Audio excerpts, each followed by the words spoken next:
Start pastor గారు okay. అయితే సహోదరి శిరీష గారి సహాయం నేను ఎప్పటికనే తీసుకుంటాను. ఒక వాక్య భాగాన్ని మనం ఆధారం చేసుకొని బైబిల్ స్టడీని ప్రారంభం చేద్దాం. 119వ కీర్తన 18వ వచనం. 119వ కీర్తన 18వ వచనము సహోదరి శిరీష గారు చదివినిపించిన తర్వాత దాన్ని మనం ఆధారం చేసుకొని బైబిల్ స్టడీని ప్రారంభం చేద్దాం. నేను నీ ధర్మశాస్త్రం నందు ఆశ్చర్యమైన సంగతులను చూచినట్లు నా కన్నులు తెరువు. థ్యాంక్ యూ అమ్మా. చిన్న ప్రార్థన చేసి మనం ముందుకు వెళ్దాం. తండ్రి, ఈ సమయం బట్టి ఎంతో వందనాలు తండ్రి. ఇక్కడ చేరిన నమ్మకమైన తండ్రి మెంబర్స్ బట్టి ఎంతో వందనాలు. ఈ వేదిక మీద వచ్చిన ప్రతి క్రైస్తవురాలు బట్టి ఎంతో వందనాలు. వాళ్ళు ఈ సమయంలో వేరేదో పనులు చేసుకొని ఉండొచ్చు కానీ తండ్రి, మీ మీద ఉన్న ప్రేమ బట్టి మిమ్మల్ని ఆరాధించుటకు, తోడు క్రైస్తవులతో సహవాసంలో సమయం గడుపుటకు, వాక్యపరంగా ఆత్మికంగా బలపరచబడుటకు ఎంతో మంచి ఉద్దేశంలతో వాళ్ళు వచ్చి ఉన్నారు. అందరినీ కూడా మీరు తృప్తిపరుస్తున్నారు, దీవిస్తున్నారు, ఆశీర్వదిస్తున్నారు అని మేము నమ్ముచున్నాం. ప్రత్యేకంగా తండ్రి, ఇద్దరు నాయకులు బ్రదర్ ఇజ్రాయెల్ గారు, విజయ్ గారిని మీ చేతిలో అప్పచెప్తున్నాం. వాళ్ళని దీవించండి, ఆశీర్వదించండి. వాళ్ళు మీ చేత పొందిన ఈ గొప్ప దర్శనము వాళ్ళు తండ్రి అందరికీ ఆశీర్వాదకరంగా ఉండేటట్లు ఈ జూమ్ ఫోరంని వాళ్ళు క్రియేట్ చేశారు. దాని వలన తండ్రి సార్వత్రిక సంఘం కూడా మేలు పొందుతుంది. నేను కూడా ఈ ఫోరం మీద వచ్చి, ఈ వేదిక మీద వచ్చి అనేక సార్లు ఉపదేశిస్తూ నేను కూడా ఆశీర్వదించబడాను. ఈ సమయంలో తండ్రి మా ప్రతి మాట, ఆలోచన, క్రియ మీ మనసుకి సంతోషము, మీ పేరుకి మహిమ కలిగేటట్లు మీ కృప చూయించండి. ఈ వినపములు మేము యేసుక్రీస్తు పరిశుద్ధమైన వేడుకుంటున్నాం. ఆమేన్, ఆమేన్, ఆమేన్. సో ఎప్పుడు లెక్కనే నేను 2 వాక్య భాగములు మరి సహోదరి శిరీష చేత చదివిపిస్తాను. ఎందుకు లేఖనం రాయబడి ఉన్నది? ఒక కారణము బుద్ధి కలుగుటకై, రెండో కారణము మనలో నిరీక్షణ పుట్టించుటకై. ఆ 2 వాక్య భాగంలో కూడా మనం చదివేసి మనం ముందుకు వెళ్దామండి. నేను ఎప్పుడు ఇది ప్రారంభంలో చదివిపిస్తాను, ఎందుకంటే న్యూ కమర్స్ ఉండొచ్చు, వాళ్ళకి అర్థం కావాలి. ఏమనంటే ఎందుకు లేఖనము రాయబడి ఉన్నది, ఎందుకు మనం బైబిల్ స్టడీ చేస్తున్నాం. మొదటి కొరింథీయులకు రాసిన పత్రిక 10వ అధ్యాయం 11వ వచనం చదవమ్మా. ఈ సంగతులు దృష్టాంతరములుగా వారికి సంభవించి యుగాంతమందున మనకు బుద్ధి కలుగుటకై రాయబడింది. మొదటి కారణము బుద్ధి కలుగుటకై. రెండోది ఏంటి? రోమిలికి రాసిన పత్రిక 15వ అధ్యాయం 4వ వచనం. రోమిలికి రాసిన పత్రిక 15:4. ఏలయనగా ఓర్పు వలనను లేఖనం వలన ఆదరణ వలనను మనకు నిరీక్షణ కలుగుటకై పూర్వమందు రాయబడినవన్నీ మనకు బోధ కలుగు నిమిత్తము రాయబడి ఉన్నవి. నిరీక్షణ కలిగించుటకై, ఆ నిరీక్షణ పుట్టించుటకై లేఖనము రాయబడి ఉన్నది. ఇది మనం రెండు ఎప్పుడు మర్చిపోకూడదు. మన దేవుడు మారని దేవుడు. ఆ వాక్య భాగం కూడా నేను చదివిపిస్తాను సహోదరి శిరీష గారి చేత. అమ్మా, మలాకీ గ్రంథం 3వ అధ్యాయం 6వ వచనం చదవండి అమ్మా. మన దేవుడు మార్పు లేని దేవుడు.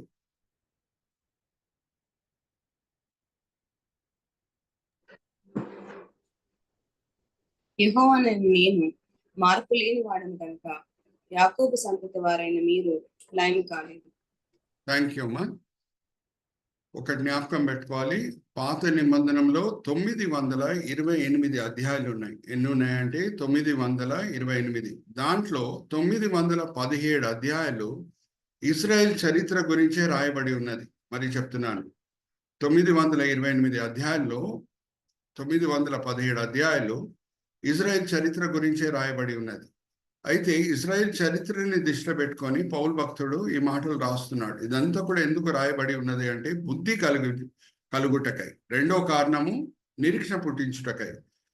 ఈ 2 విషయాలు మనం గుర్తుపెట్టుకోవాలి. మొదటి కొరింథీయులకు రాసిన పత్రిక రాయబడినప్పుడు, అలాగే రోమిలికి రాసిన పత్రిక రాయబడినప్పుడు, కొత్త నిబంధనలో మొదటి సువార్త కూడా ఇంకా రాయబడలేదు. జ్ఞాపకం పెట్టుకోండి. సో లేఖనము రాయబడి ఉన్నది అని అంటే పౌలు భక్తుడు దేన్ని దృష్టిలో పెట్టుకొని లేఖనం రాయబడి ఉన్నది? బుద్ధి కలుగుటకై, నిరీక్షణ పుట్టించుటకై అని అంటున్నాడు. ఇంకా కొత్త నిబంధనలు మరి చెప్తున్నాను, మొదటి సువార్త కూడా ఇంకా రాయబడలేదు. సో దేన్ని దృష్టిలో పెట్టుకుని పౌలు భక్తుడు ఈ మాటలు పలుకుతున్నాడు అని అంటే, పాత నిబంధనలు ఉన్న వాక్య భాగంలో ఆది కాండం నుంచి మలాకీ గ్రంథం వరకు ఇజ్రాయెల్ చరిత్రని దృష్టిలో పెట్టుకొని ఆయన ఈ మాటలు పలుకుతున్నాడు. అమ్మా, మీకు అందరు కూడా తెలుసు, అయినా సరే గుర్తు చేస్తున్నాను. ద్వితోపదేశ కాండంలో దేవుడు ఇజ్రాయేలీల ముందు దీవెనలు శాపాలు పెడతారు. మీరు విధేయత చూపిస్తే మిమ్మల్ని నేను దీవిస్తాను, మీరు అవిధేయులు అవుతే శాపాలు మీ వెంటబడతాయి అని దేవుడు అంటారు. ఇప్పుడు ఒక భక్తుడు ఏమన్నాడు అని అంటే, ఇజ్రాయెల్ చరిత్ర అంతా కూడా మనం గమనిస్తే ద్వితోపదేశ కాండం 28వ అధ్యాయంలో ఉన్న మాటల నెరవేర్పు. హల్లెలూయా, ప్రైజ్ ద లార్డ్. ఒక నిజమైన సంఘటన కూడా మీ ముందు తీసుకొని వస్తున్నాను. ఒక క్వశ్చన్ అడిగి ముందుకు వెళ్తాను. మనం అందరం కూడా నేర్చుకోవడానికి వచ్చి ఉన్నాము బైబిల్ స్టడీలో. నేను కూడా నేర్చుకుంటున్నాను. మెథడిస్ట్ సంఘం స్థాపకుడు ఎవరైనా చెప్పగలుగుతారా? మెథడిస్ట్ సంఘం స్థాపకుడు John Wesley garu. Very good, right answer, John Wesley garu. So John Wesley garu ఎలాగ మారు మనసు పొందారు అనేది మనం చూస్తే, మొవేరియన్ సంఘము పరిచర్య చేత ఆయన మారు మనసు పొందారు. ఆయన తల్లి గారు చాలా మంచి వారే, సుజనా వెస్లీ. కానీ మంచి తల్లిదండ్రులు మనము కలిగి ఉంటే రక్షణ మనకి రాదు. దేవునితో వ్యక్తిగత సంబంధం అనేది మనము కలిగించుకోవాలి, పుట్టించుకోవాలి. రక్షణ లేకుండా ఆయన అమెరికాలో పరిచర్య ప్రారంభం చేశాడు. ఇంగ్లాండ్ దేశంకి వెళ్ళి కంప్లీట్గా ఫెయిల్ అయ్యాడు. చాలా నిరాశపడి ఆ షిప్లో తిరిగి వస్తుండగా అమెరికా నుంచి ఇంగ్లాండ్ దేశంకి మొవేరియన్ సంఘం, అంటే చెకోస్లావేకాలో ఒక ప్రాంతం మొవేరియా, అక్కడున్న సంఘ సభ్యుల పరిచర్య చేత ఆ షిప్లో వాళ్ళు పరిచర్య చేస్తున్నారు. ఆ పరిచర్య చేత ఆయన మారు మనసు పొందాడు. అయితే ఈ మొవేరియన్ సంఘం స్థాపకుడు ఎవరు అని మనం చూస్తే, ఒక గొప్ప దేవుని సేవకుడు జెన్జెండాఫ్. ఆయన పేరు ఏంటంటే జెన్జెండాఫ్. ఆయన గొప్ప దేవుని సేవకుడు అని యూరోపా ఖండంలో అందరికి కూడా తెలుసు. నమ్మకమైన సేవకుడు అని కూడా యూరోపా ఖండంలో అందరికి కూడా తెలుసు. అయితే ఆయన జీవించే సమయంలోనే స్వీడన్ దేశం రాజు నాస్తికుడు ఆయన జెన్జెండాఫ్ గారిని ఆయన రాజభవనానికి పిలిపించి ఒక సవాల్ వేశాడు. ఏమనంటే, జెన్జెండాఫ్ గారు, మీరు నా రాజభవనంని చూస్తున్నారు కదా, ఎన్నో సౌకర్యాలు ఉన్నాయి. ఈ సౌకర్యాలన్నింటినీ కూడా మీరు అనుభవించవచ్చు, రుచి చూడవచ్చు, ఆనందించవచ్చు.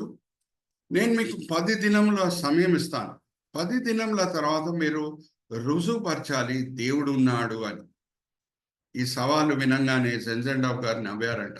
నవ్వి ఆ రాజుగారికి ఇచ్చిన జవాబు ఏంటంటే, రాజుగారు, నాకు 10 దినములు అవసరం లేదండి దేవుడు ఉన్నాడని రుజువుపరచుటకు. 10 గంటలు కూడా అవసరం లేదు, 10 నిమిషాలు కూడా అవసరం లేదు. నేను ఒక మాట చెప్తాను, అది చెప్పంగానే మీరు విశ్వసిస్తారు దేవుడు ఉన్నాడు అని. చెప్పంగానే ఆ స్వీడన్ దేశం రాజు ఎలాగా స్పందించాడంటే, ఆ మాట ఏంటో చెప్పండి అని అన్నప్పుడు జెన్జెండాఫ్ గారు ఇచ్చిన జవాబు ఏంటంటే, ఇజ్రాయెల్ దేశం. హల్లెలూయా, ప్రైజ్ ద లార్డ్. ఇజ్రాయెల్ దేశం చరిత్ర మనం తీసుకుంటే దేవుడు ఉన్నాడనే సత్యము నమ్మకుండా ఉండలేం. ఇప్పుడు నేనన్నా, బ్రదర్ ఇజ్రాయెల్ గారన్నా, విజయ్ గారన్నా, మరి నేను మిమ్మల్ని ఒక ప్రశ్న అడుగుతున్నాను, మీరు అన్మ్యూట్ చేసుకొని జవాబు ఇవ్వండి. మేము వ్యక్తిగతంగా మేడ మీద నుంచి కాదు, కొండెక్కి ప్రకటిస్తే, మా దేవుడు సజీవుడండి, ఆయన ఏం మాటలు పలికాడో అవన్నీ కూడా మా జీవితంలో నెరవేర్చబడినాయండి, మేము ఆయనని వెంబడిస్తే, ఆయన పట్ల విధేయత చూపిస్తే మమ్మల్ని దీవిస్తాడు అన్నాడండి, మేము విధేయత చూపించినప్పుడు అంతా కూడా మేము దీవించబడామండి, మేము అవిధేయులమైతే శపించబడతామని అన్నాడండి, మేము అవిధేయత చూపించినప్పుడు మేము శపించబడామండి, మా దేవుడు సజీవుడండి, నమ్మండి నమ్మండి నమ్మండి అని వ్యక్తిగతంగా మేము మేడ మీద నుంచి కాదండి, కొండ మీద ఎక్కి అరుస్తే ప్రజలు నమ్ముతారండి? వ్యక్తిగత మాటలు నమ్ముతారా? నో. Right answer. కానీ ఒక దేశం చరిత్ర అబద్ధం మాట్లాడలేదు. హల్లెలూయా, ప్రైజ్ ద లార్డ్.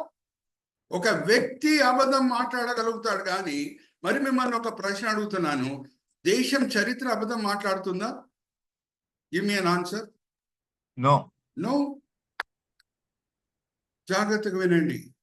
దేశం చరిత్ర, ఇజ్రాయేలీలు ఎప్పుడెప్పుడు విధేయత చూపించారో ఆశీర్వదించబడారు. అందుకే లేఖనం ఎందుకు రాయబడి ఉన్నదంట? నిరీక్షణ పుట్టించుటకై. అరే, మీరు విధేయత చూపించినప్పుడు ఏమైనా కష్టాలు అనుభవిస్తే కంగారు పడకండి, దేవుడు మీతో పాటు ఉన్నాడు, చివరిలో మీరు ఆశీర్వదించబడతారు. అలాగే ఇంకొక కారణం ఎందుకు లేఖనం రాయబడి ఉన్నది? బుద్ధి కలిగించుటకై. మనకి వార్నింగ్ గా ఉండుటకై. ఇజ్రాయేలీలు ఎప్పుడెప్పుడు అవిధేయత చూపించారో దేవుని చేత ఎలాగ శిక్షింపబడారో అది చారిత్రక సత్యం. హల్లెలూయా, ప్రైజ్ ద లార్డ్. అందుకు లేఖనం రాయబడి ఉన్నది, బుద్ధి కలిగించుటకై, ఇంకా రెండవది నిరీక్షణ పుట్టించుటకై. సో దేశం చరిత్ర అబద్ధం మాట్లాడలేదు. ఒక వ్యక్తి అబద్ధం మాట్లాడొచ్చేమో కానీ దేశం చరిత్ర మాత్రం అబద్ధం మాట్లాడడానికి ఆస్కారమే లేదు. సో 928 అధ్యాయాల్లో మనం గమనిస్తే ఆది కాండం నుంచి మలాకీ గ్రంథం వరకు 917 అధ్యాయాలు ఇజ్రాయెల్ చరిత్ర గురించే ఉంది. 12వ అధ్యాయం ఆది కాండం నుంచి మనం గమనిస్తే అబ్రహాము పిలుపుతో ఇజ్రాయెల్ చరిత్ర ప్రారంభమవుతుంది. అక్కడి నుంచి మలాకీ గ్రంథం 4వ అధ్యాయం వరకు ఇజ్రాయెల్ చరిత్ర గురించే మనము చదువుకుంటున్నాం. అయితే జాగ్రత్తగా వినండి, బుద్ధి కలుగుటకై లేఖనం రాయబడి ఉన్నది, నిరీక్షణ పుట్టించుటకై లేఖనము రాయబడి ఉన్నది. ఇప్పుడు మనం ఫస్ట్ స్లైడ్కి మనం వెళ్దాం. విజయ్ బ్రదర్, ఎప్పుడు నేను ఈ స్లైడ్ చూపిస్తాను. మనము తీసుకునే మనం వేసే 3 అడుగులు, ఈ 3 అడుగులు వేస్తేనే బైబిల్ స్టడీ వెనకాల ప్రాముఖ్యమైన ఉద్దేశములు మనము సాధించినట్టు.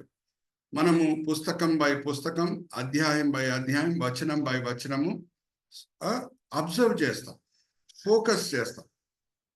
దాని తర్వాత ఆఫ్టర్ అబ్జర్వేషన్ కమ్స్ ఇంటర్ప్రిటేషన్.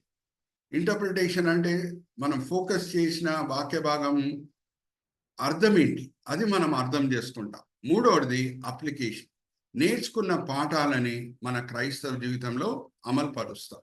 ఇప్పుడు ఇజ్రాయెల్ దేశంని దేవుడు దీవించాడు అని అంటే మనం విధేయత చూపిస్తే దేవుడు దీవించాడా అండి? Give me an answer.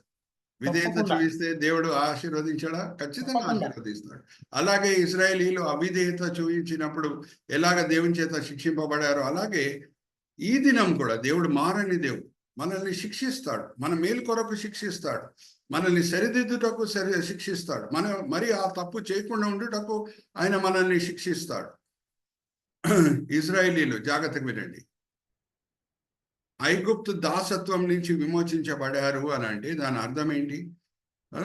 ప్రకటన గ్రంథం మనం 11, 12, 13 అధ్యాయాలు, ఇంకా చెప్పాలంటే 12, 13 అధ్యాయాలు మనం చదివితే ప్రకటన గ్రంథంలో సాతానుడు ఎలాగ వర్ణించబడుతున్నాడు అంటే ఒక 7 తలల ఘటాసర్పంగా వర్ణించబడుతున్నాడు.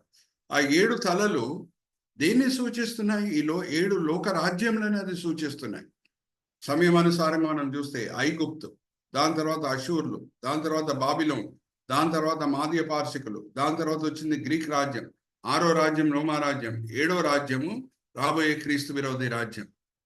ఆదాముని దేవుడు ఈ లోకంకి రాజుగా నియమించాడు, కానీ ఆదాము ఎప్పుడు పాపంలో పడిపోయాడో ఈ లోకంకి రాజు ఎవరయ్యారు? సాతానుడు. అందుకే యేసుక్రీస్తు ప్రభు వారే సాతానుని ఎలాగ వర్ణిస్తున్నారు ఒకసారి చూద్దామమ్మా.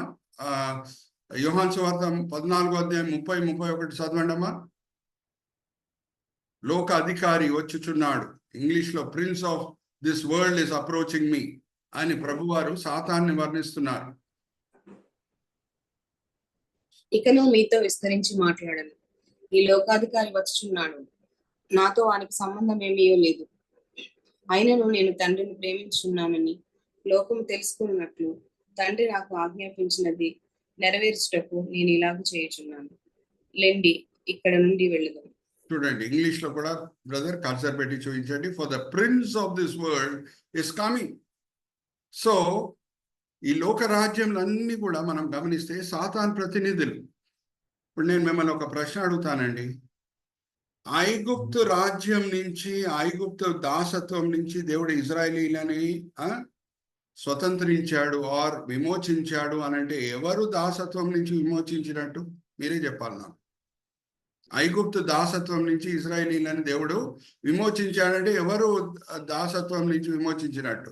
సాతాన్ దాసత్వం నుంచి. Are you all understanding? Satan రాజ్యం నుంచి వాళ్ళని విమోచించాడు.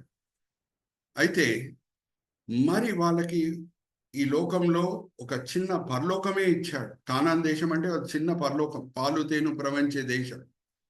నేను అక్కడ వెళ్ళి వచ్చాను కాబట్టి నేను అధికారంతో మాట్లాడవచ్చు. ఎంత సారంతో కూడిన భూమియో నేను దానికి సాక్షిని. ఓకే, జాగ్రత్తగా వినండి. వాళ్ళు అవిధేయత చూపించినప్పుడు, విగ్రహారాధనలు దిగజారిపోయినప్పుడు బాబిలోన్ రాజు చేతిలో వీళ్ళని మరి అప్పజెప్పాడు. అంటే ఎవరి చేతిలో అప్పజెప్పినట్టు? Give me an answer. Babylon రాజు చేతిలో మరి అప్పజెప్పాడు. వాడు బాబిలోన్ రాజు వచ్చి వీళ్ళని మరి చెరకు తీసుకొని వెళ్ళిపోతున్నాడు. సాతాన్ చేతిలో. Right answer. జాగ్రత్తగా వినండమ్మా, మన దేవుడు మారని దేవుడు. అందుకే మనం బైబిల్ స్టడీ చేస్తున్నాం. పాఠాలు నేర్చుకున్న పాఠాలను మన క్రైస్తవ జీవితంలో అమలు పరచుటకు. మనం ఎప్పుడు క్రైస్తవులంగా అవుతున్నామో సాతాన్ చేతి నుంచి మనల్ని విమోచిస్తున్నాడు. కానీ తిరిగి మనం పాపం చేస్తే, మనస్సాక్షికి విరోధంగా పనులు చేస్తే మనల్ని తిరిగి సాతాన్ చేతులు అప్పచెప్పగలుగుతాడు దేవుడు. Are you all understanding? ఉందా లేఖనంలో అలాగే? చూద్దామా? చదవండమ్మా. 1 తిమోతి 2:19 మన దేవుడు మారని దేవుడు, సాతాన్ రాజ్యం నుంచి విమోచించిన దేవుడు ఇజ్రాయేలీలని మరీ సాతాన్ చేతులు అప్పచెప్తున్నాడు, శిక్షించుటకు, వాళ్ళకి పాఠం నేర్పించుటకు. అలాగే 1 తిమోతి 1:19 నుంచి సహోదరి చదివినిపిస్తారు. 1 తిమోతి 1:19 నుంచి. అట్టి మనస్సాక్షిని కొందరు త్రోసివేసి విశ్వాస విషయమై ఓడబద్దలైపోయిన వారి వలె చెడిపోయి ఉన్నారు. వారిలో హిమయోనైన అలెగ్జాంద్రును ఉన్నారు. వీరు దూషింపకుండా శిక్షింపబడుటకే వీరిని సాతానునకు అప్పగించుతుంది. సాతాన్ చేతులు అప్పచెప్తిని ఏమైనా మారిందా పద్ధతి? దేవుడు శిక్షించే విషయంలో పద్ధతులు ఏమైనా మారినాయా? అడుగుతున్నా మిమ్మల్ని. మారలేదు. Are you all with me? So మనం కూడా రక్షించబడిన తర్వాత తిరిగి పాపం చేస్తే మనల్ని శిక్షించుటకై సాతాన్ చేతులు అప్పచెప్పగలుగుతాడు. సాతానుడు ఒక చిన్న నరకం మరి మనకు చూపిస్తాడు. దాని తర్వాత ఆ పాపం చేయుటకు మనకి ధైర్యం చాలదు. అలాగే ఇజ్రాయేలీలు ఎప్పుడు చెరకు వెళ్ళారో, బాబిలోన్ చెరకు వెళ్ళారో, తిరిగి వచ్చిన తర్వాత మాత్రం వాళ్ళు విగ్రహ ఆరాధన చేయలేదు. Are you all understanding? So with this in background let us go to the slides. వేరే స్లైడ్స్కి మనం వెళ్దాం. మనం 24వ అధ్యాయము ధ్యానించటం స్టార్ట్ చేశామండి. ఈసాకు పెళ్లి గురించి అనేక విషయాలు మనం తెలుసుకున్నాము. మనము 66వ వచనం వరకు వచ్చామండి. ప్రావిడెన్స్ 2 వరకు వచ్చాము. ఈరోజు వర్స్ 67ని కూడా ఫోకస్ చేసి మరి 25వ అధ్యాయం కూడా మనము వద్దాం. ఓకే. ఈసాకు యేసుక్రీస్తు ప్రభు వారి మధ్యన పోలికలు ఏంటి అనేది నేను మీతో పంచుకున్నాను. ఇంకొకసారి దాంతో కూడిన విషయాలు చెప్పేసి నేను ముందుకు వెళ్తాను. బ్రదర్ ఇక్కడ చూడండి, అవుట్లైన్ చూడండి. నేను ఎందుకు రెడ్ కలర్ వాడుతున్నాను ఒకసారి చూడండి.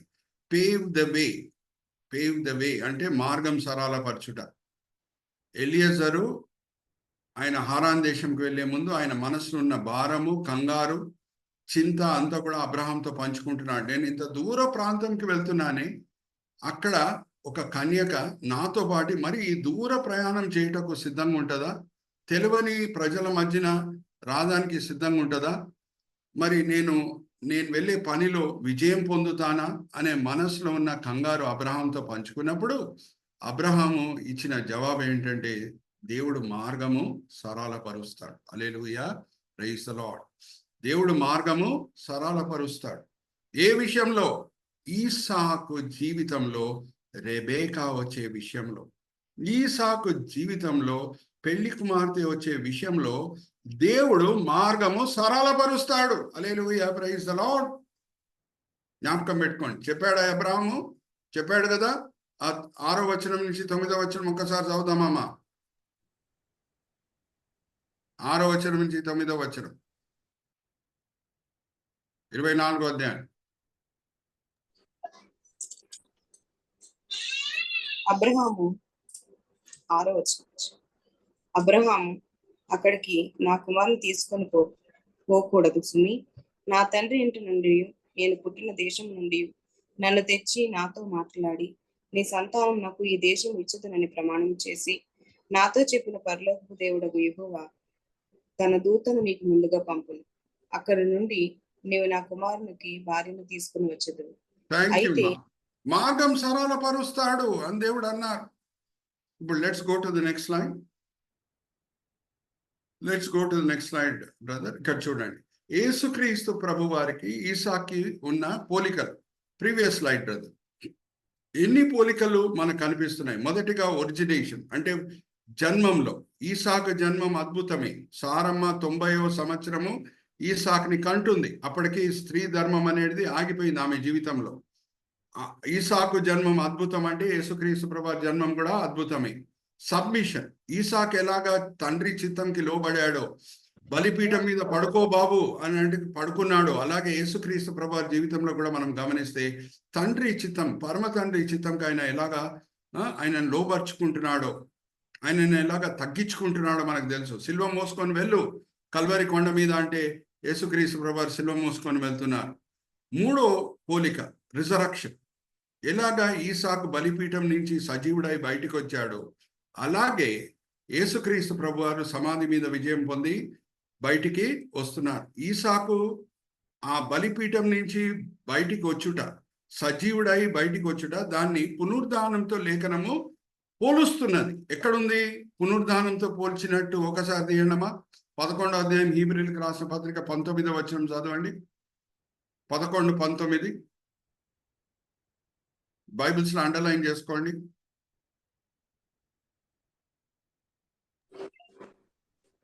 తన ఏక కుమారుని అర్పించి ఉపమాన రూపముగా అతనిని మృతుల్లో నుండి మరల పొందుతారు.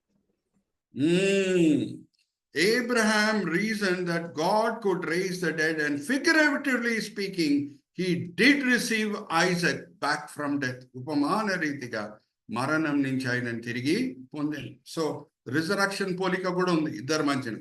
మరి పెళ్లి విషయంలో పోలిక లేకుండా ఉంటుందా? ఈసాకు పెళ్లి, యేసుక్రీస్తు ప్రభు వారి పెళ్లి. ఇప్పుడు let's go to that slide brother. ఎలాగా దేవుడు మార్గం సరళపరిచాడో ఈసాకు పెళ్లి విషయంలో. ఎలియజర్ ప్రార్థన చేస్తున్నాడు హారాన్ దేశంకి వెళ్ళంగానే, ప్రభువా ఇక్కడ అబ్రహాం బంధువులు ఎక్కడున్నారో నాకు తెలియదు, ఇది విశాలమైన ప్రాంతం, నేను ఎక్కడ వెతకాలి? నువ్వు ఏర్పరచుకున్న కన్యక నువ్వే పంపించు. నేను ఇప్పుడు ప్రార్థన చేసిన తర్వాత ఏ కన్యక వస్తుందో ఆమె దగ్గర నేను నీళ్లు అడుగుతాను. ఆమె నా కొరకే నీళ్లు ఇయ్యటం కాదు, నా ఒంటెల కొరకు కూడా నీళ్లు పోయాలి. ఆమెనే నేను ఈసా కొరకు ఏర్పరచుకున్న కన్యకగా నేను ఎంచుతాను అని ప్రార్థన చేసినప్పుడు రానే వచ్చింది Rebecca. Brother point cursor at that picture. మార్గం సరళపరిచాడు దేవుడు. సో కొత్త నిబంధనంలో సంఘం అనే పెళ్లి కుమార్తె యేసుక్రీస్తు ప్రభు వారికి ప్రదానం చేయబడాలి అని అంటే దేవుడు ఎలాగ మార్గం సరళపరిచాడు? పాత నిబంధనంలో మెస్సయ్యతో కూడిన ప్రవచనాలన్నీ కూడా పెట్టి, hallelujah, praise the Lord. Brother point of picture at culture at messianic prophecies. Pentecost దినమున పేతురు పలికిన మాటలేంటి? అక్కడ అందరు యూదులు ఉన్నారు. పలికిన మాటలేంటి? అరే, అన్ని ప్రవచనాలు మెస్సయ్యతో కూడింది నెరవేర్చబడినాయి, దీనికి మేము సాక్షులమై ఉన్నాం. కీర్తన గ్రంథం 16వ అధ్యాయం 10వ వచనం ఏం చెప్తుంది? నా పరిశుద్ధుని శరీరంని నేను కుళ్ళు పట్టనీయను అని చెప్పింది. అది ఎవరు రాశారు? దావీదు. దావీదుకి వర్తించిన ప్రవచన కాదది. ఆయన చనిపోయాడు, ఆయన సమాధి మన మధ్యనే ఉంది. ఈ ప్రవచన మెస్సయ్యతో కూడిన ప్రవచన. ఆయనను మీరు చంపి వేసేశారు, ఆయన పునరుద్ధానుడై సమాధి మీద విజయం పొంది బయటకు వచ్చాడు, దానికి మేము సాక్షులము అనగానే మనసులో నొచ్చుకొని, అయ్యలారా మేము రక్షణ పొందుటకు ఏం చేయాలని వాళ్ళు అడుగుతున్నారు. Are you all understanding? మా ఈసాకు రెబెకా పెళ్లి విషయంలో దేవుడు మార్గం సరళపరుస్తున్నాడు అని అంటే, మరి పెళ్లి కుమారుడైన యేసు, పెళ్లి కుమార్తె అయిన సంఘం మధ్యన పెళ్లి విషయంలో దేవుడు మార్గం సరళపరచకుండా ఉంటాడా? అడుగుతున్నా. I'm asking your question. Give me an answer, yes or no. తప్పకుండా yes, right answer. Are you all with me? ఇంకా మనం గమనిస్తే ఇప్పుడు చూడండి, ప్రావిడెన్స్ చూడండి, దేవుని కార్యములు చూడండి. ఆ సమయంలో ఎలియజర్ ప్రార్థన చేసినప్పుడు రానే వచ్చింది రెబెకా. జాగ్రత్తగా వినండి. ఇప్పుడు అపోస్తల కార్యం 2వ అధ్యాయం 5వ వచనం మనం చదువుకుందాం. ఏ దినము పరిశుద్ధాత్మ దేవుడు వచ్చి అపోస్తులని ఆయన శక్తితో నింపుతున్నాడు. మా యేసుక్రీస్తు ప్రభువారు చిందించిన రక్తం పస్కా పండుగ దినమున ఆ దినము నుంచి సిద్ధంగా ఉంది. అపోస్తుల మనసులని కడుగుటకు, ఇంకా వాళ్ళ హృదయాలని దేవుని ఆలయంగా మార్చుకుంటుటకు ఎప్పటి నుంచి సిద్ధంగా ఉంది? గుడ్ ఫ్రైడే దినం నుంచి. అలాగే ఆ దినము పేతురు ప్రసంగము విని 3000 మంది రక్షణ పొందుతున్నారు. వాళ్ళ హృదయాలను కూడా కడుగుటకు పస్కా పండుగ దినం నుంచి, గుడ్ ఫ్రైడే దినం నుంచి యేసు రక్తం సిద్ధంగా ఉంది. కానీ దేవుడు ఏ దినం ఎన్నుకున్నాడు? మిమ్మల్ని మనుషులు బట్టి జాలులుగా చేస్తాను అని అన్నాడు. పేతురుని, యాకోబుని, యోహాన్ని, వేరే అపోస్తులని. నేను సింపుల్ ప్రశ్న మిమ్మల్ని అడుగుతున్నాను. చేప లేని చోటలో వల వేస్తే చేపలు దొరుకుతాయండి? Yes or no? No. No. అయితే ఇప్పుడు మనము ద్వితోపదేశ కాండం 16వ అధ్యాయం 16వ వచనం చదువుదాం. మా ద్వితోపదేశ కాండం 16వ అధ్యాయం 16వ వచనం. ఎలాగ దేవుడు అన్ని సమకూర్చాడు, పరిస్థితులను ఆయన స్వాధీనంలో పెట్టుకొని ఎలాగ సమకూర్చాడు. ద్వితోపదేశ కాండం 16వ అధ్యాయం 16వ వచనం. ఏటికి 3 మారులు అనగా పొంగని రొట్టెల పండుగలోను, వారముల పండుగలోను, ధర్మశాల పండుగలోను నీ దేవుడైన యెహోవా ఏర్పరచుకున్న స్థలమున నీ మగవారందరూ ఆయన సన్నిధిని కనబడగలరు. సంవత్సరంకి 3 సార్లు పస్కా పండుగ, పెంతెకోస్తు పండుగ, పర్ణశాల పండుగ, దాన్ని ఆచరించుటకు మీరు అందరు కూడా యెరూషలేముకి వచ్చేయాలి. సో ఎవరు వచ్చారు? మా అపోస్తల కార్యం 2వ అధ్యాయం 5వ వచనం. అపోస్తల కార్యం 2వ అధ్యాయం 5వ వచనం. బైబిల్స్ అండర్లైన్ చేసుకోండి. ద్వితోపదేశ కాండం 16వ అధ్యాయం 16వ వచనంని పాటిస్తూ ఎవరు వచ్చారు? ప్రపంచం నుంచి, ఇంకా చెప్పాలంటే 16 దేశంల నుంచి. ఆ కాలమున ఆకాశం క్రింద నుండి ప్రతి జనముల నుండి వచ్చిన భక్తి గల యూదులు యెరూషలేములో కాపురం ఉండేది. అందరూ యూదులు 16 దేశంల నుంచి. ఆ 16 దేశం లెక్క కూడా మనం ఒకసారి వేద్దాం. అమ్మా 2వ అధ్యాయం 9వ వచనం నుంచి చదవండి అమ్మా. అపోస్తల కార్యం 2వ అధ్యాయం 9వ వచనం. నా ఫింగర్స్ చూడండి ఎన్ని దేశంలో ఉన్నాయో మనం ఒకసారి లెక్క పెడదాం. పార్తీయులు, మాదీయులు, ఎలామీయులు, మెసొపొతేమియా, యూదియా, కప్పదొకియా, పొంతు, అసియా, ఫుగ్రియా, పంపులియా, ఐగుప్తు అనే దేశంలో ఎందల వారు.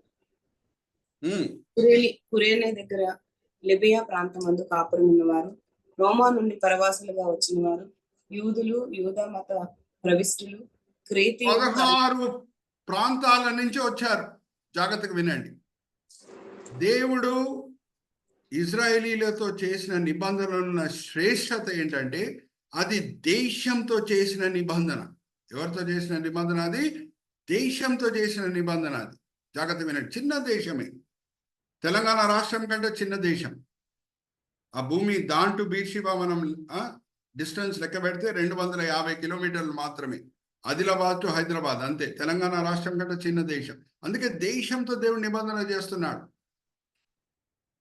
ఒక్కసారి ఈ వాక్య భాగం కూడా నేను చదివిస్తున్నాను. కొంచెం లోతులో వెళ్తున్నాను, ఎందుకంటే ప్రతి క్రైస్తవునికి పాత నిబంధనలో ఇజ్రాయేలీలతో దేవుడు చేసిన నిబంధన, కొత్త నిబంధనలో సంఘంతో దేవుడు చేసిన నిబంధన మధ్య ఉన్న పోలిక ఏంటో మనకు తెలిసి ఉండాలి. Okay, so చదవండమ్మా.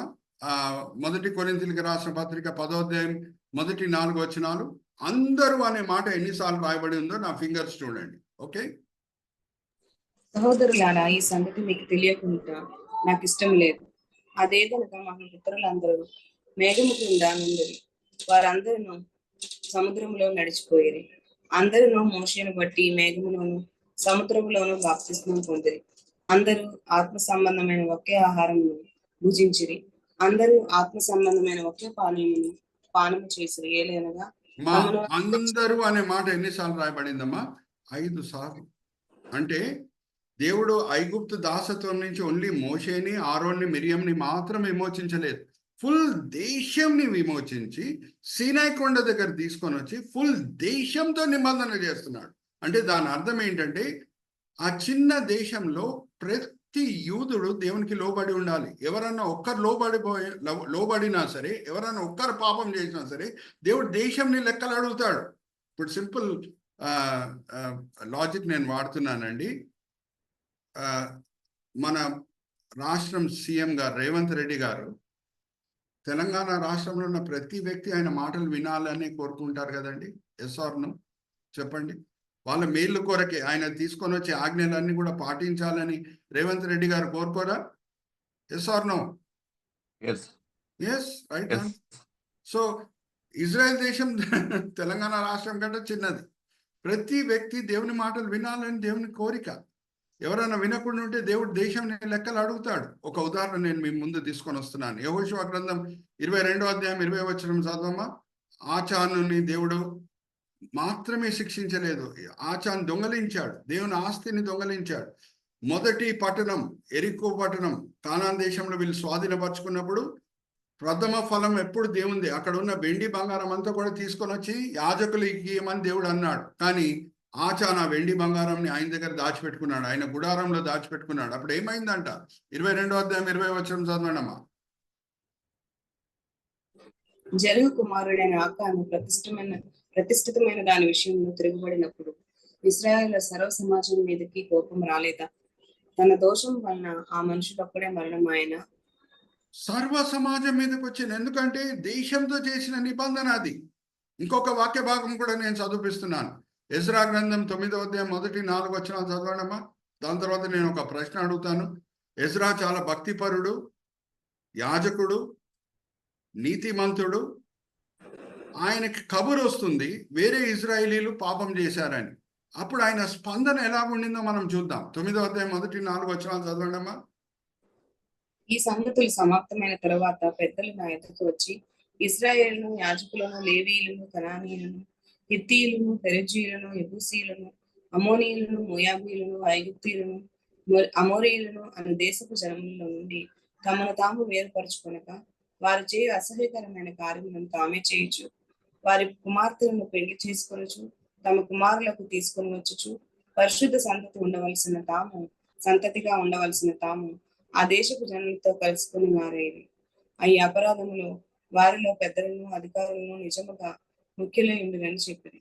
నేను ఈ సంగతిని విని నా వస్త్రముకు పై దుప్పటిని చింపుకొని నా తల వెంట్రుకలను, నా గడ్డపు వెంట్రుకలను పెరికి వేసుకొని విభ్రాంతి పడి కూర్చుంటుంది. Thank you. ఇప్పుడు నేను మిమ్మల్ని ఒక ప్రశ్న అడుగుతున్నానండి. ఎజ్రా పాపం చేశాడండి, అలాగా స్పందిస్తున్నాడు. ఆయన బట్టలను చింపుకుంటున్నాడు, తల వెంట్రుకలను పెరికి వేసేస్తున్నాడు, గడ్డ వెంట్రుకలను పెరికి వేసేస్తున్నాడు, దుఃఖంతో కూర్చుంటున్నాడు. నేను సింపుల్ ప్రశ్న అడుగుతున్నాను, ఎజ్రా పాపం చేశాడా? నో. కానీ ఇజ్రాయెల్ దేశంలో ఎవరైనా పాపం చేస్తే ఇజ్రాయేలీలను దేవుడు లెక్క అడుగుతాడని ఆయనకు తెలుసు. ఈ భక్తి గల యూదులు 16 దేశం నుంచి వచ్చారు అని అంటే ఎంతో సమయం ఖర్చు పెట్టుకొని, డబ్బులు ఖర్చు పెట్టుకొని, వాళ్ళు దొంగలు కాదు, వ్యభిచారం చేసేటోళ్ళు కాదు, అబద్ధం మాట్లాడేటోళ్ళు కాదు. బైబిలే చెప్తుంది భక్తి గల యూదులు అని.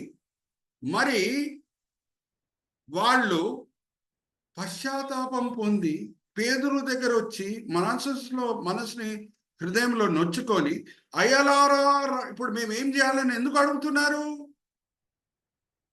ఆ మెస్సయ్యతో కూడిన ప్రవచన 16వ అధ్యాయం 10వ వచనం, పరిశుద్ధుని శరీరము కుళ్ళు పట్టని అని దేవుడు చెప్పాడు. మీరు యూదులారా మెస్సయ్యని చంపారు, కానీ దేవుడు మెస్సయ్యని సమాధి నుంచి బయటికి తీసుకొని వచ్చాడు, దానికి మేము సాక్షులము.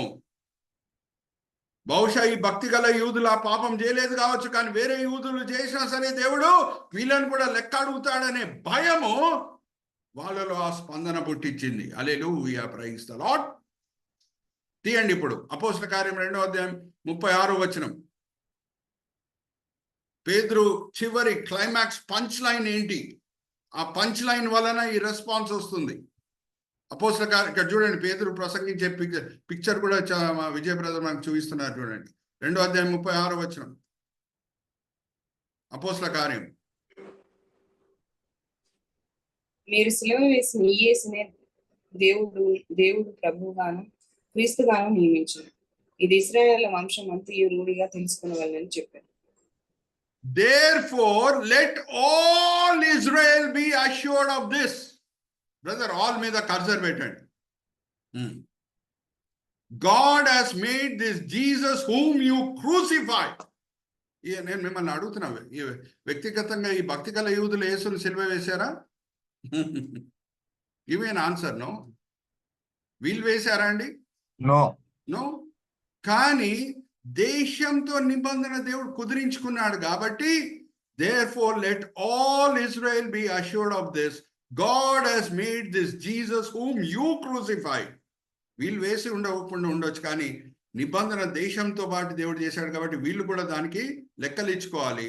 Both Lord and Messiah. When people heard this, they were cut to the heart and said to Peter and other apostles, brothers, what shall we do?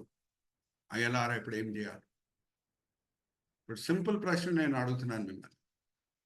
16వ అధ్యాయం 10వ వచనంలో ఉన్న ప్రవచన లేకుండా ఉంటే పేతురు దేవుని చేత ఈ భక్తి గల యూదులను ఒప్పించే విషయంలో విజయం పొందేవాడా? ఆ ప్రవచన లేకుండా ఉంటే? No. నో. అరే, ఈసాకు రెబెకా పెళ్లి విషయంలో దేవుడు మార్గం సరళపరిచాడు అని అంటే మరి పెళ్లి కుమార్తె అయిన సంఘము యేసుక్రీస్తు ప్రభువారు అనే పెళ్లి కుమారుడితో ప్రదానం చేయబడాలంటే అక్కడ కూడా దేవుడు మార్గం సరళపరుస్తాడు. Hallelujah, praise the Lord. Are you all understanding? ఎందుకండి మనం బైబిల్ స్టడీ చేస్తున్నాము? లోతులు వెళ్ళాలి. ఇంకా సరి అయిన సమయంలో ఆ భక్తి గల యూదులు ఇక్కడ వచ్చేటట్లు దేవుడు చేశాడు. భక్తి గల యూదులు అంటే ఇంకొక అర్థం ఏంటి? వాళ్ళందరూ కూడా లేఖనంని కంఠస్థం చేసుకున్న వ్యక్తులు.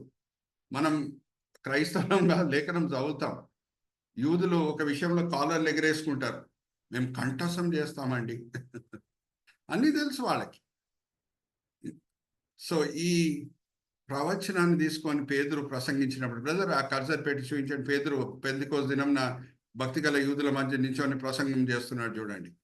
ప్రసంగం చేసినప్పుడు దేవుడు వాళ్ళు స్పందించేటట్లు దేవుడు చేశాడు. Hallelujah, praise the Lord. Are you all understanding?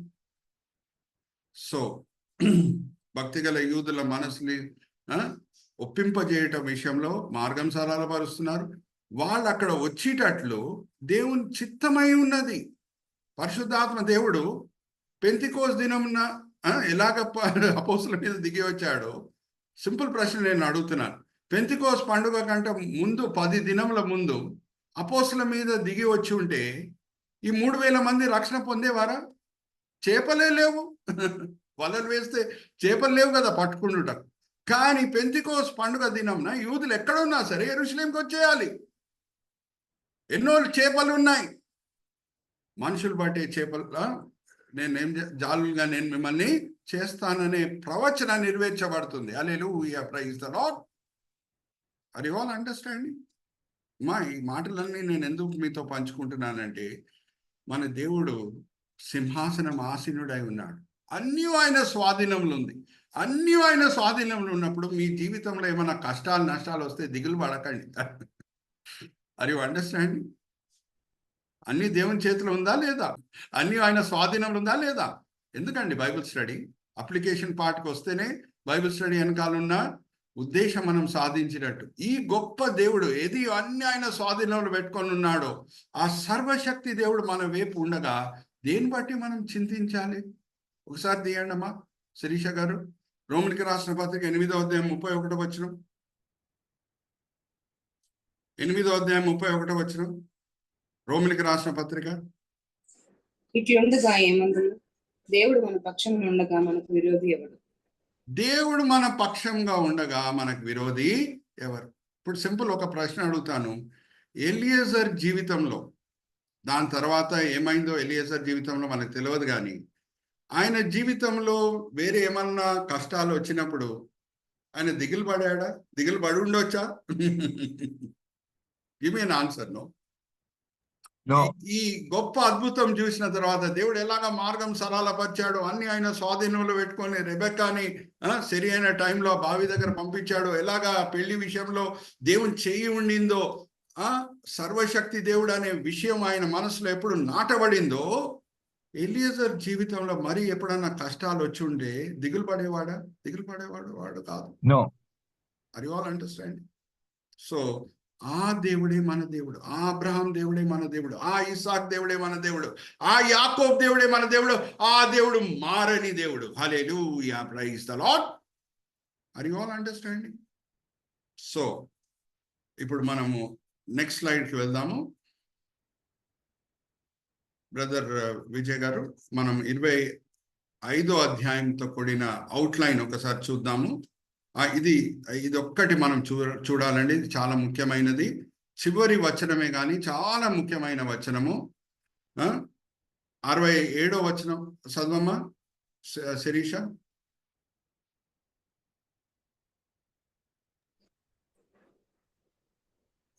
ఇస్సాకు తల్లి అయిన సారా గుడారంలోనికి ఆమెను తీసుకొని పోయాను. అట్లు అతడు రిబ్కాను పరిగ్రహింపగా ఆమె అతనికి భార్య ఆయను. అతడు ఆమెను ప్రేమించెను. అప్పుడు ఇస్సాకు తన తల్లి విషయమై దుఃఖ నివారణ పొందెను. Brother let us see in English also, no problem. సహోదరి చక్కగా చదివినిపించారు. ఒక తల్లి లోటు జాగ్రత్తగా వినండి. ఈసాకు అనుభవిస్తున్నాడు. తల్లి లోటు ఈసాకు అనుభవిస్తున్నాడు. దుఃఖం అనేది ఉంది. కానీ ఎప్పుడు ఇంకొక స్త్రీ భార్య ఆయన జీవితంలో ప్రవేశిస్తుందో ఆమె ఆ దుఃఖంని తీసివేసేస్తుంది. Are you understanding? Brother come down. Let's come to the last verse, 67th verse. So Isaac brought her into the tent of his mother Sarah, and he married Rebekah. She became his life, and he loved her. And Isaac was comforted after his mother's death. ఎందుకు నేను ఆ హార్ట్ని చూపిస్తున్నాను? అది ఎంతో ఖాళీగా ఉంది, ఒక దుఃఖం ఉంది. తల్లి ప్రేమని ఎంతగానో ఆయన అనుభవించాడు, రుచి చూశాడు. ఈసాకు లేక పుట్టిన ఈసాకు ఎంత తల్లి చేత ప్రేమించబడాడో మీకు తెలుసు, మీరు ఊహించవచ్చు. ఆ తల్లి లేనప్పుడు ఆయన మనసులో ఎంతో లోటు ఉండింది. అందుకే ఆ హెడింగ్ నేను వాడుతున్నాను, ఆల్మోస్ట్ ఎంప్టీ. కానీ రెబెకా రాగానే ఆ దుఃఖం వెళ్ళిపోతున్నది, ఒక గొప్ప ఓదార్పు వస్తున్నది. ఒక జ్ఞాపకం పెట్టుకోవాలి, దేవుడు ఆదాము సంబంధం తర్వాత ఈ లోకంలో ఏదన్నా ముఖ్యమైన సంబంధం ఉంది అని అంటే అది ఆదాము అవ్వ సంబంధమే. Are you all understanding? మా పిల్లలు కూడా జాగ్రత్త వినండి, మనతో పాటు ఉంటారు, వెళ్ళిపోతారు. కానీ భార్యాభర్తల సంబంధం మాత్రము అది గొప్ప సంబంధం. Hallelujah, praise the Lord. Are you all understanding? దేవుడు ఆది కాండంలో ఏం సృష్టించినా సరే పరిపూర్ణమైన దేవుడు. ఆయన సృష్టించిన తర్వాత ఆయనకి అది మంచిగా కనిపించిందంట. ఓకే, ఆ మంచిగా కనిపించిందనే వాక్య భాగంలో ఎక్కడెక్కడ ఉన్నాయో నేను మీతో సహోదరి శిరీషాతో చదివిస్తున్నాను. చదవండి అమ్మా. ఆది కాండం 1వ అధ్యాయం 4వ వచనం, అలాగే 10వ వచనం, అలాగే 13వ వచనం, అలాగే 18వ వచనం కూడా. What is common they? ఈ 4 వచనాల్లో సామాన్యమైనది ఏంటో నేను మిమ్మల్ని అడగబోతున్నాను. ఆది కాండం 1వ అధ్యాయం 4, 10, 13, 18. వెలుగు మంచిదైనట్టు దేవుడు చూచెను. దేవుడు వెలుగును చీకటిని వేరుపరిచాడు. మంచిగా ఉందంట. దేవుడు సృష్టించిన దాన్ని కూడా మంచిగానే ఉంటది, పరిపూర్ణమైన దేవుడు. 10వ వచనంకి వచ్చేమా. దేవుడు ఆరిన నేలకు భూమి అని పేరు పెట్టెను, జలరాశికి ఆయన సముద్రములని పేరు పెట్టెను. అది మంచిదని దేవుడు చూచెను. మంచిగా ఉంది. అస్తమయమును ఉదయమును కలుగుగా 3వ దినములాయెను.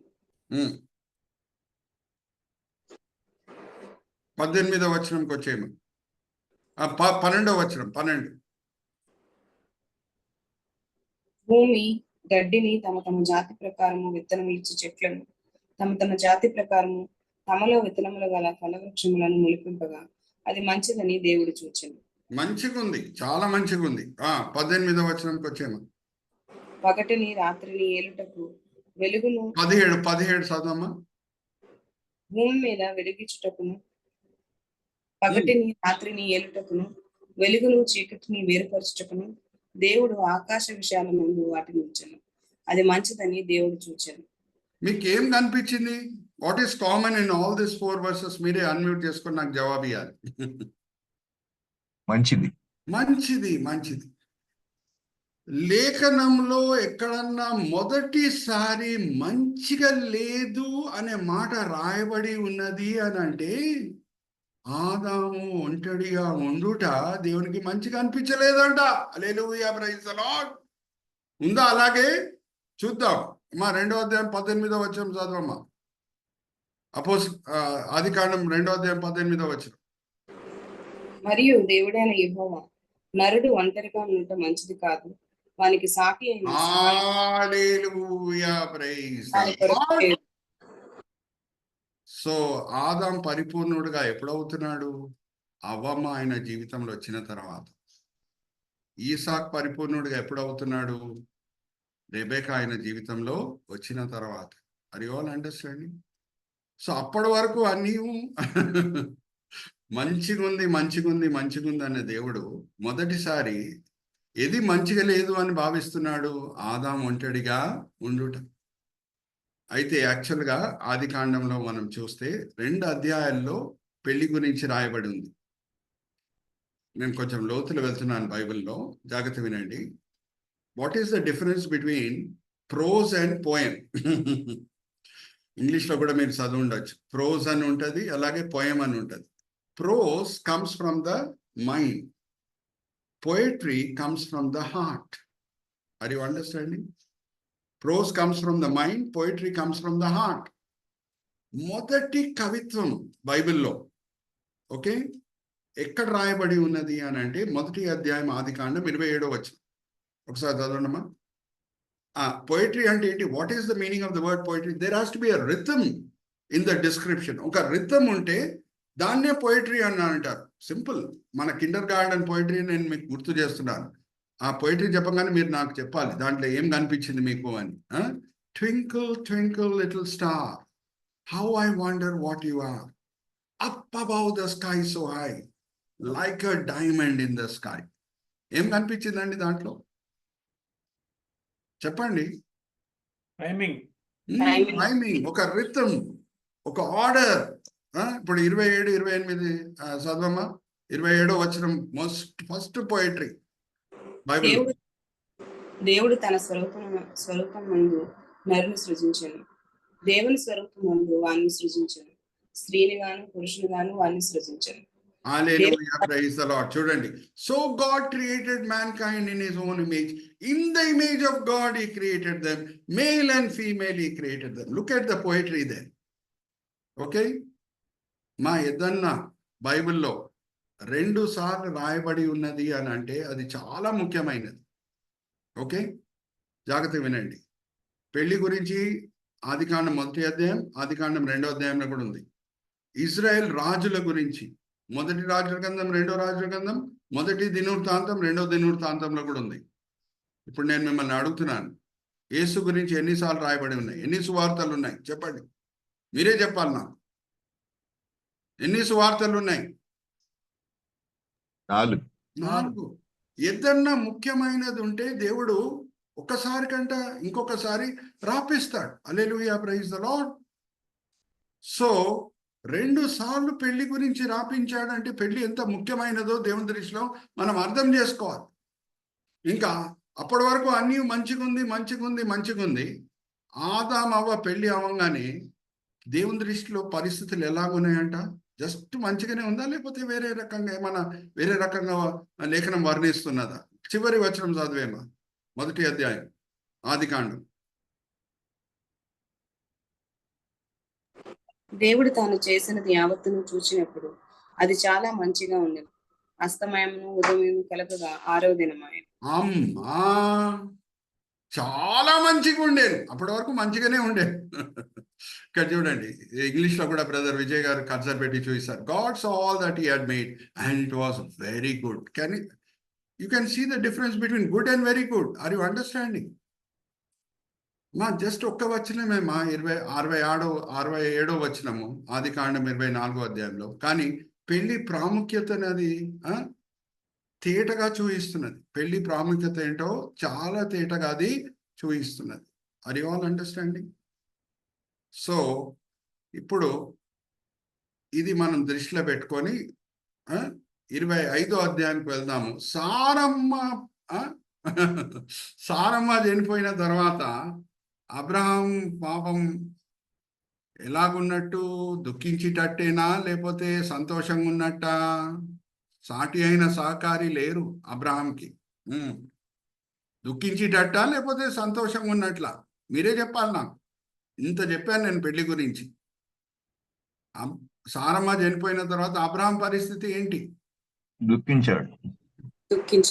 ఏదో పెద్ద లోటు ఉన్నట్టేగా. లోటు ఉన్నట్టే. సో ఇక్కడ చూడండి, నేను బ్రాకెట్ కూడా, ఫ్లవర్ బ్రాకెట్ కూడా వాడాను. మొదటి వచనం నుంచి 10వ వచనం మనం కలిసి చదవాలి. నేను జూయిష్ బైబిల్ కామెంటరీస్ అన్ని కూడా చదివి రాబీస్తో ఇంటరాక్ట్ చేసి ఈ విషయాలు మీ ముందు తీసుకొని వస్తున్నాను. ఓకే, నేను ఎప్పుడు ఈ ఫ్లవర్ బ్రాకెట్ వాడలేదు కావచ్చు, కానీ మొదటి 10 వచనాలు మనం చదవాలి అని అంటే ఫ్లవర్ బ్రాకెట్ వేశాను. ఇంకా దానికి విడిగా కూడా ఇచ్చాను సబ్ హెడింగ్స్. సితో కూడింది, comfort, caution, complete one, concatenation అంటే ఒక సీక్వెన్స్ అన్నమాట. ఓకే, ఇదంతా కూడా నేను వేశాను. కానీ ఈ 4 సబ్ హెడింగ్స్కి నేను ఒక ఫ్లవర్ బ్రాకెట్ వేసి కోర్ కనెక్టెడ్ సబ్జెక్ట్స్ అనే సబ్ హెడింగ్ వాడుతున్నాను. ఏంటంట ఇది, పాస్టర్ గారు ఎందుకు వాడుతున్నారు ఇలాగా అని మీకు ఒక డౌట్ రావచ్చు. లోతులో వెళ్దాం. అందుకే కదా బైబిల్ స్టడీ. దేవుని వాక్యము చుంటే తేనె దారి కంట మధురమైనది, అవునా? సో నేను మీకు ఫస్ట్ చూపించే స్లైడ్ దీనికంట ముందు జరిగిన సంఘటనతో కూడిన స్లైడ్.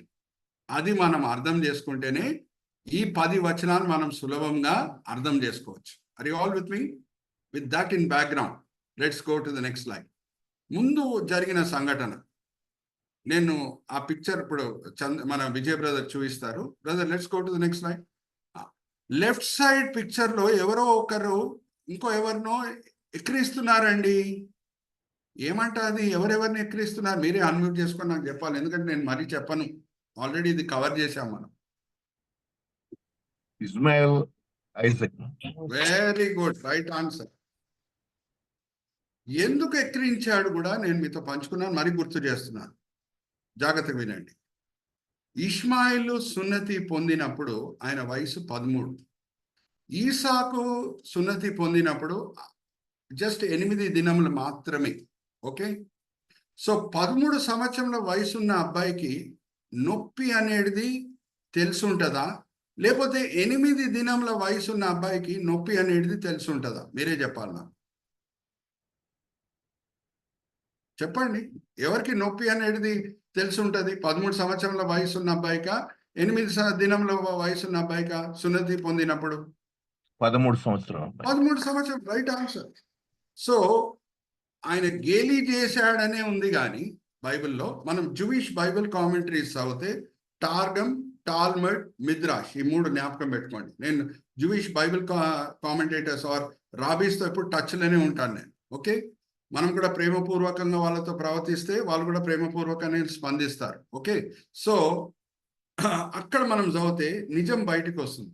గేలీ చేశాడని ఉంది, కానీ దేని బట్టి గేలీ చేశాడనేది మనకి ఆదికాండంలో రాయబడలేదు. సో ఈ జూయిష్ బైబిల్ కామెంటరీస్ చదివితే నిజం అనేది బయటపడుతుంది. నిజం ఏంటి, దేని బట్టి గేలీ చేశాడు అని అంటే, అరే నేను నీకంటే గొప్పరా, నువ్వు 8 దినములు సున్నతి పొందినప్పుడు నీకు నొప్పి అనేది తెలియదు. నేను 13 సంవత్సరాల వయసు ఉన్నప్పుడు నాన్నగారి కత్తికి నేను లోబడాను, నేను నీకంటే గొప్ప. ఎందుకంటే కొంచెం జెలసీ కూడా ఉంది ఇష్మాయిల్ మనసులో.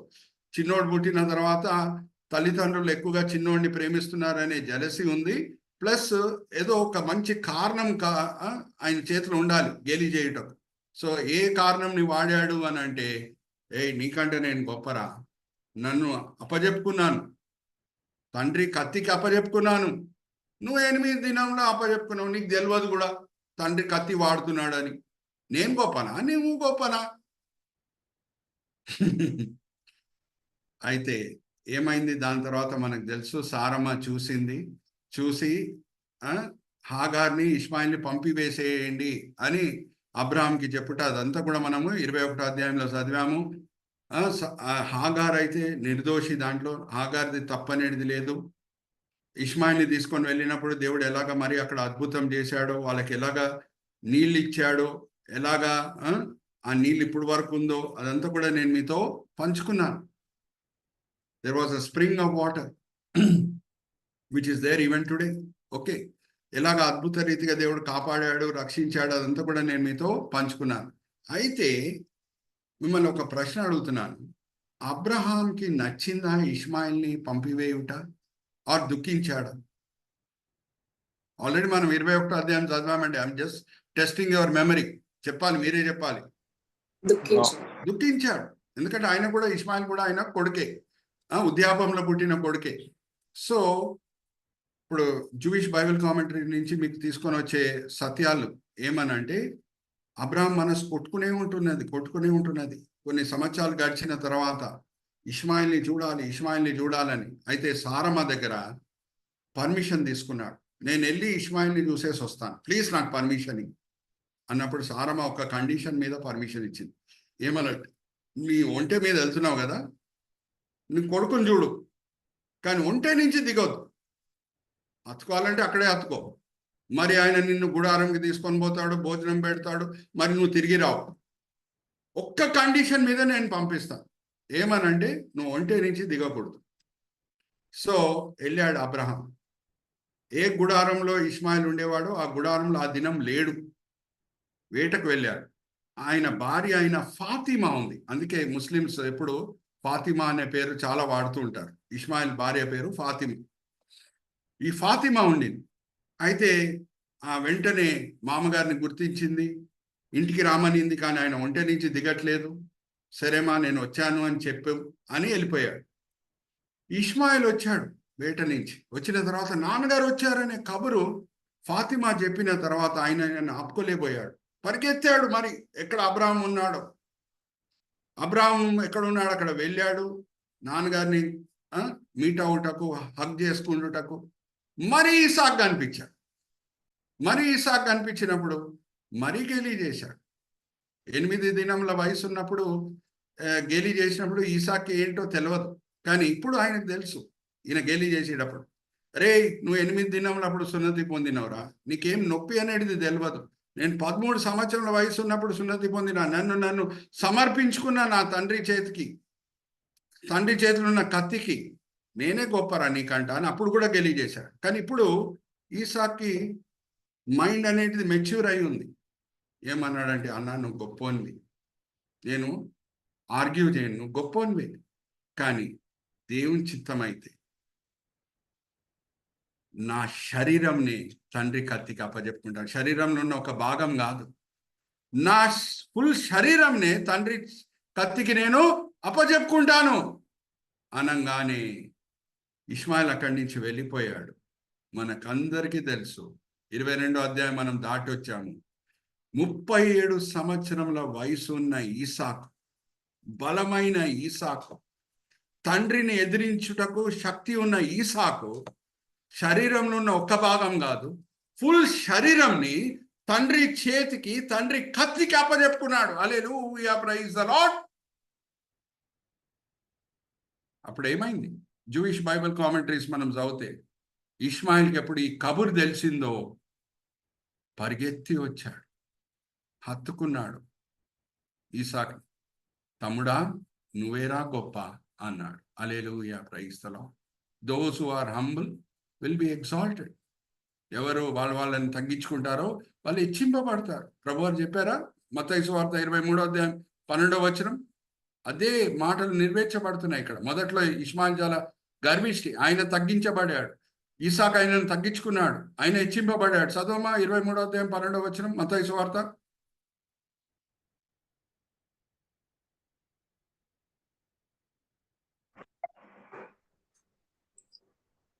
తను తాను హెచ్చించుకుని వాడు తగ్గింపబడును, తను తాను తగ్గించుకుని వాడు హెచ్చింపబడును.